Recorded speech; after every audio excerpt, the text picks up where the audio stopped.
क्योंकि तुम्हारी बुद्धि का स्तर ही उतना है जितना तुम्हें दिखाई दे रहा है, या फिर ये अधूरे गुरु जितना तुम्हें दिखा रहे हैं, बस इससे ज्यादा ना तो तुम्हारी बुद्धि चल सकती है और ना ही उसको कोई चला सकता है।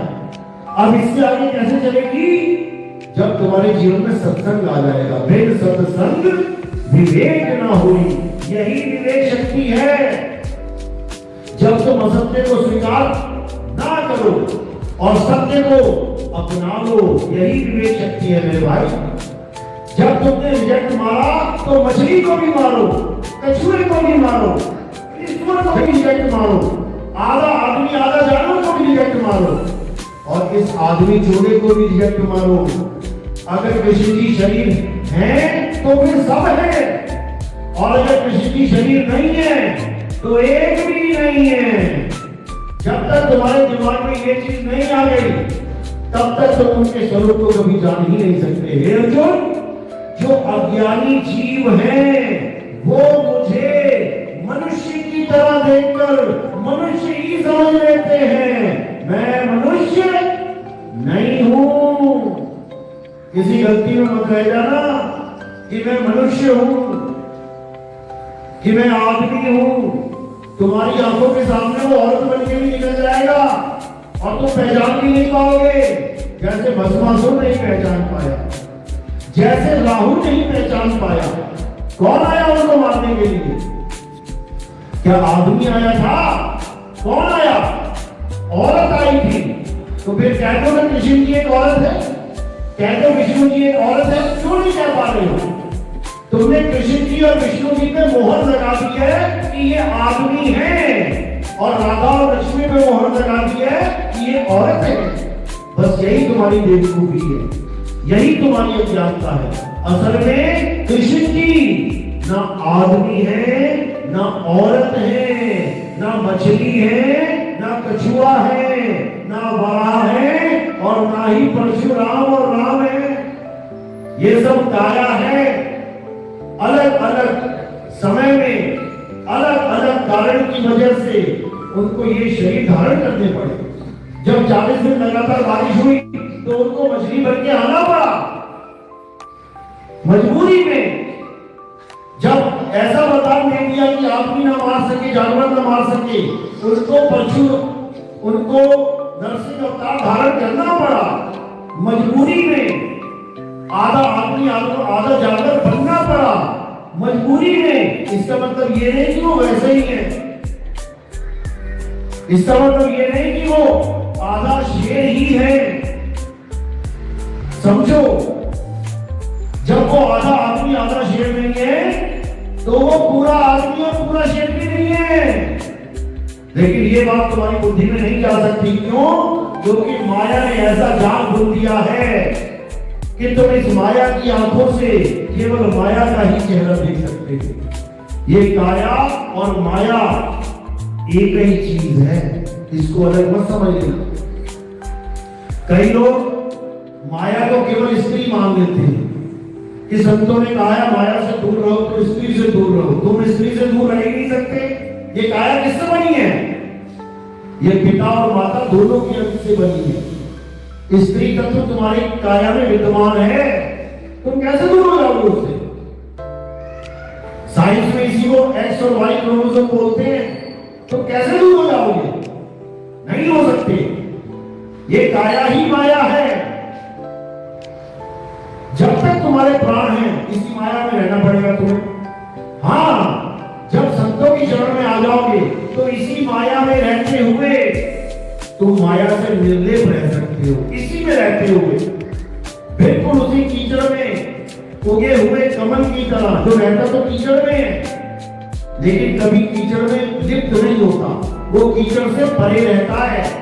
कीचड़ में क्या रहता है? उस कमल की नाल। इसी प्रकार जब आप संसार में रहोगे तो काया तो दिखेगी संसार में, और जो तुम्हारी सूरत होगी वो संसार से परे परे रहेगी। वो इसी को साहिब ने बोला है, नीर क्षीर का करे निबेड़ा, और कहे कबीर सो हंस है मेरा। यानी असत्य को त्यागते जाओ और सत्य को पकड़ते जाओ। तो तुम एक दिन पक्के सत्संगी हो जाओगे, क्योंकि सत्संग का मतलब होता है सत्य का संग करना। और सत्य तुम्हें पता ही नहीं है सत्य होता क्या है, तो संग क्या करोगे? तो क्या समझा रहे हैं कृष्ण जी?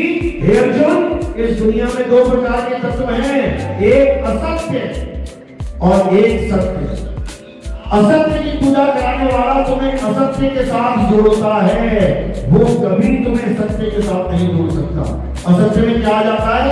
ये मंदिर, ये मस्जिद, ये गुरुद्वारे, ये चर्च, ये ग्रंथ, ये पूजा पाठ, हवन यज्ञ, ये जितना भी तुम्हें आंखों से दिखाई दे रहा है काम जाम, ये सब असत्य है, ये सब माया है।